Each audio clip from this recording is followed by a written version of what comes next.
العالمين والصلاة والسلام على أشرف الأنبياء والمرسلين وعلى آله وصحبه أجمعين اما بعد درود پاک کا نذرانہ پیش کیجیے صلی اللہ علی النبی الأمی وآلہ صلی اللہ علیہ وسلم صلاۃ وسلام علیک یا رسول اللہ صلی اللہ تعالی علیہ وسلم۔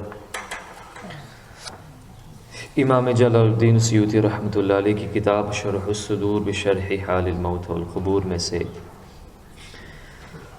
ان اعمال کا بیان ہم نے سماعت کیا تھا جن کی وجہ سے اللہ تعالیٰ قبر میں آدمی کو عذاب سے بچا لیتا ہے۔ اسی کے متعلق انشاءاللہ مزید چند حدیث کریم آپ کے سامنے پیش کی جائے گی، پھر اس کے بعد عذاب قبر کا بیان آپ کے سامنے پیش کیا جائے گا۔ بسم اللہ الرحمن الرحیم۔ امیر المؤمنین سیدنا عمر فاروق اعظم رضی اللہ تعالیٰ عنہ سے مرفوعاً روایت ہے کہ جس نے اللہ تعالیٰ کی مسجدوں میں روشنی کی اللہ تعالیٰ اس کی قبر روشن فرمائے گا، اور جس نے مسجدوں کو خوشبودار کیا اللہ رب العزت اس کی قبر میں جنتی خوشبو داخل فرمائے گا۔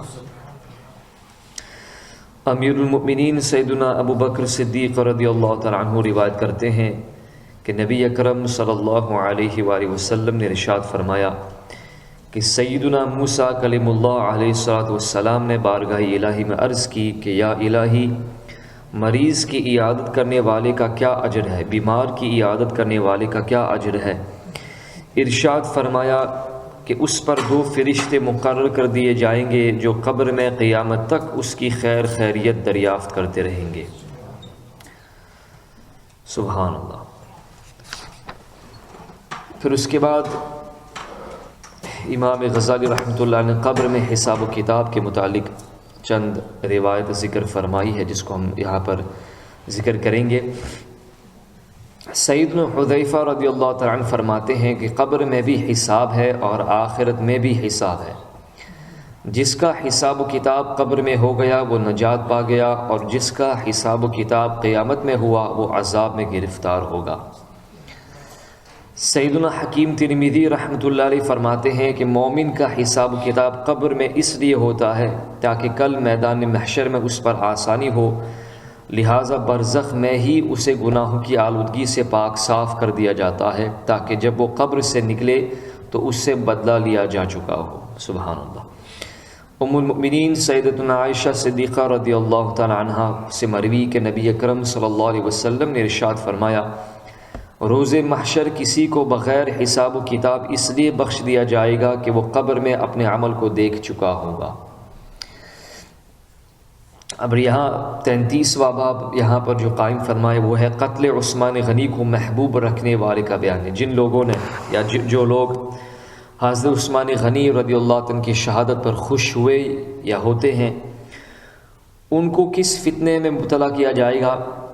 تو سیدنا حذیفہ ابن الیمان فرماتے ہیں اس ذات کی قسم جس کے قبض قدرت میں میری جان ہے، جس شخص کے دل میں امیر المؤمنین سیدنا عثمان غنی رضی اللہ تعالی عنہ کے قتل کی ذرہ برابر بھی خوشی ہوگی تو وہ دجال کا زمانہ پانے کی صورت میں اس کی پیروی پر مرے گا، اور اگر اس کا زمان نہ پا سکا تو اپنی قبر میں دجال پر ایمان لائے گا۔ استغفر اللہ العظیم۔ اب یہاں 34واں باب انہوں نے قائم فرمایا ہے عذاب قبر کے سلسلے میں۔ تو امام غزالی فرماتے ہیں کہ ہم عذاب قبر سے اللہ رب العزت کی پناہ مانگتے ہیں۔ قرآن شریف میں کئی مقامات پر اس کا ذکر آیا ہے جسے میں نے اپنی کتاب الکلیل فی استنباط تنزیل میں بیان کیا ہے۔ سیدنا ابو ہریرہ رضی اللہ تعالیٰ عنہ بیان کرتے ہیں کہ حضور نبی اکرم صلی اللہ علیہ وسلم یہ دعا کیا کرتے تھے اللہم انی اعوذ بک من عذاب القبر، یعنی اے اللہ میں عذاب قبر سے تیری پناہ چاہتا ہوں۔ ام المؤمنین سیدتنا عائشہ صدیقہ رضی اللہ تعالی عنہا سے مروی کہ حضور نبی اکرم صلی اللہ علیہ وسلم نے ارشاد فرمایا عذاب القبر حق، یعنی عذاب قبر حق ہے۔ سیدنا زید ابن ثابت رضی اللہ تعالی عنہ بیان کرتے ہیں کہ حضور نبی اکرم صلی اللہ علیہ وسلم ایک دن بنو نجار کے باغ میں اپنے خچر پر سوار تھے اور ہم بھی آپ کے ساتھ تھے کہ اچانک خچر بدکنے لگا۔ قریب تھا کہ آپ اس کی پشت سے نیچے تشریف لے آتے، دیکھا گیا تو وہاں 4 5 یا 6 قبریں تھیں۔ نبی کریم صلی اللہ علیہ وسلم نے دریافت فرمایا کہ ان قبر والوں کو کون پہچانتا ہے؟ ایک شخص نے کہا کہ میں پہچانتا ہوں۔ ارشاد فرمایا یہ کب فوت ہوئے ہیں؟ اس نے بتایا کہ شرک کی حالت میں مرے ہیں۔ ارشاد فرمایا کہ بے شک یہ امت اپنی قبر میں آزمائی جائے گی، اگر یہ خوف نہ ہوتا کہ تم مردے دفنانا چھوڑ دو گے تو میں اللہ رب العزت سے دعا کرتا کہ یہ عذاب قبر جو میں سن رہا ہوں تمہیں بھی سنائے۔ ام المؤمنین سیدتنا عائشہ صدیقہ رضی اللہ تعالی عنہا روایت کرتی ہیں کہ نبی اکرم صلی اللہ علیہ وسلم نے ارشاد فرمایا ان اہل القبور یعذبون فی قبورہم عذابا تسمعہ البہائم، یعنی بے شک مردوں کو اپنی قبروں میں ایسا عذاب دیا جاتا ہے جسے چوپائے سنتے، جسے اینیمل سنتے ہیں۔ سیدنا جابر رضی اللہ تعالیٰ فرماتے ہیں کہ سرکار دو عالم صلی اللہ علیہ وسلم بنو نجار کے ایک نخلستان یعنی کھجور کے باغ میں داخل ہوئے اور زمانے جاہلیت میں مرنے والے بنو نجار کی قبروں سے عذاب دیے جانے کی آوازیں سنی تو بے چینی کی کیفیت میں باہر تشریف لائے اور صحابہ کرام سے فرمایا کہ عذاب قبر سے اللہ تعالیٰ کی پناہ مانگو۔ سیدنا ابو سعید خدری رضی اللہ تعالیٰ عنہ سے مروی کہ پیارے آقا صلی اللہ علیہ وسلم نے ارشاد فرمایا کہ قبر میں کافر پر 99 اژدہے سنیکس مسلط کیے جاتے ہیں جو اسے قیامت تک ڈستے رہیں گے۔ سیدنا ابو ہریرہ رضی اللہ تعالیٰ عنہ روایت کرتے ہیں کہ نبی اکرم صلی اللہ علیہ وسلم نے ارشاد فرمایا مومن اپنی قبر میں ایک باغ میں ہوتا ہے، قبر اس کے لیے 70 گز فراخ کر دی جاتی ہے اور اسے 14ویں رات کے چاند کی طرح روشن کر دیا جاتا ہے۔ کیا تم جانتے ہو یہ آیت کس بارے میں نازل ہوئی؟ فَإِنَّ لَهُ مَعِيشَةً ضَنْكَ، تو بے شک اس کے لیے تنگ زندگانی ہے۔ صحابہ کرام نے عرض کی اللہ اس کا رسول صلی اللہ علیہ وسلم بہتر جانتے ہیں۔ ارشاد فرمایا یہ کافر کے عذاب قبر کے بارے میں نازل ہوئی۔ قسم اس ذات کی جس کے قبض قدرت میں میری جان ہے، کافر پر اس کی قبر میں 99 اژدہے مسلط کر دیے جاتے ہیں جو قیامت تک اس پر پھنکارتے اور اسے نوچتے پھاڑتے رہیں گے۔ الحمدللہ۔ ام المؤمنین سیدتنا عائشہ صدیقہ رضی اللہ تعالی عنہا سے مروی کہ نبی اکرم صلی اللہ علیہ وسلم نے ارشاد فرمایا کافر پر 2 سانپ مسلط کر دیے جاتے ہیں، ایک سر کی جانب اور دوسرا پاؤں کی جانب، اور دونوں اسے قیامت تک کاٹتے رہیں گے۔ سیدنا ابو ہریرہ رضی اللہ تعالیٰ عنہ سے مروی کہ نبی اکرم صلی اللہ علیہ وآلہ وسلم نے ارشاد فرمایا تنزہوا من البول فإن عامة عذاب القبر منہ، یعنی پیشاب سے بچو کیونکہ قبر کا عذاب زیادہ تر اسی سے ہوتا ہے۔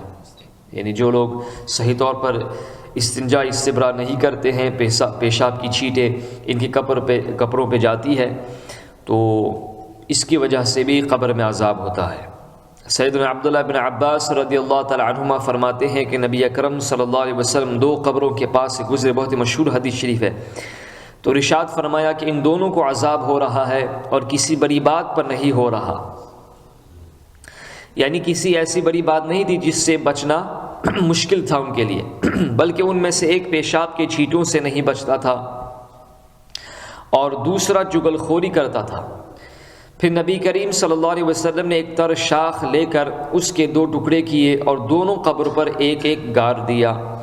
صحابہ کرام رضی اللہ تعالیٰ اجمعین نے عرض کی کہ یا رسول اللہ صلی اللہ علیہ وسلم آپ نے یہ کیوں کیا؟ ارشاد فرمایا کہ جب تک یہ خشک نہ ہوں گی ان قبر والوں پر عذاب ہلکا رہے گا۔ سیدتنا میمونہ رضی اللہ تعالی عنہا بیان کرتی ہے کہ نبی اکرم صلی اللہ علیہ وسلم نے مجھ سے ارشاد فرمایا کہ اے میمونہ عذاب قبر سے اللہ تعالیٰ کی پناہ مانگو کیونکہ زیادہ تر عذاب قبر غیبت اور پیشاب سے نہ بچنے کی وجہ سے ہوتا ہے۔ اللہ اکبر۔ سیدنا یعلا ابن سیابہ رضی اللہ تعالیٰ عنہ روایت کرتے ہیں کہ رسول پاک صلی اللہ علیہ وسلم ایک ایسی قبر کے پاس سے گزرے جس میں مردے کو عذاب ہو رہا تھا۔ ارشاد فرمایا یہ لوگوں کا گوشت کھاتا تھا، یعنی غیبت کیا کرتا تھا۔ پھر ایک تر شاخ منگوا کر اس کی قبر پر لگا دی اور ارشاد فرمایا جب تک یہ تر رہے گی اس کے عذاب میں تخفیف رہے گی۔ سیدنا یعلا ابن مرہ رضی اللہ تعالیٰ عنہ فرماتے ہیں کہ میں رسول اکرم صلی اللہ علیہ وسلم کے ساتھ قبرستان کے پاس سے گزر رہا تھا، کہ میں نے قبر سے چیخ و پکار سنی تو عرض کی یا رسول اللہ صلی اللہ علیہ وسلم میں نے قبر سے چیخ سنی ہے۔ ارشاد فرما کہ اے اعلیٰ کیا واقعی تم نے سنی ہے؟ میں نے عرض کی جی ہاں۔ ارشاد فرمایا یہ شخص ایک آسان سی بات کی وجہ سے عذاب میں مبتلا ہے۔ میں نے عرض کی وہ کیا ہے؟ ارشاد فرمایا کہ یہ لوگوں کی چغلیاں کرتا اور پیشاب سے نہ بچتا تھا۔ تو پھر نبی کریم صلی اللہ علیہ وسلم ترشاخ گاڑ دیے اس کی قبر میں، اور فرمایا کہ جب تک یہ خشک نہیں ہوں گی انشاءاللہ اس کی عذاب میں تخفیف ہوتی رہے گی۔ سیدنا انس ابن مالک رضی اللہ تعالیٰ سے مروی کہ اللہ تعالیٰ کے پیارے حبیب صلی اللہ علیہ وسلم سیدنا ابو طلحہ رضی اللہ تعالیٰ کے باغ میں چل رہے تھے، اور سیدنا بلال حبشی رضی اللہ تعالیٰ آپ کے پیچھے تھے کہ راستے میں ایک قبر آ گئی تو نبی کریم صلی اللہ علیہ وسلم نے ارشاد فرمایا اے بلال میں سن رہا ہوں کہ اس قبر والے کو عذاب ہو رہا ہے، کیا تم بھی اسے سن رہے ہو؟ پھر دریافت کرنے پر معلوم ہوا کہ وہ یہودی کی قبر ہے۔ اللہ تعالی ہم سب کو عذاب قبر سے محفوظ و مامون فرمائے، اور اللہ تعالی موت کے آنے سے پہلے ہم سب کو صدق دل کے ساتھ توبہ کرنے کی توفیق عطا فرمائے۔